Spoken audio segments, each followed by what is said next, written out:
زمین تک، اور انسانوں بھی اور جنوں میں بھی، سب کے سب مجھ پر ایمان لے آئیں اور بڑے متقی ہو جائیں، اس سے میری سلطنت میں کوئی اضافہ نہیں ہوگا۔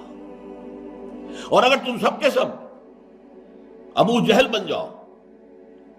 وہ تم شیطان بن جاؤ، سب کے سب، اولکم وآخرکم وانسکم وجنکم،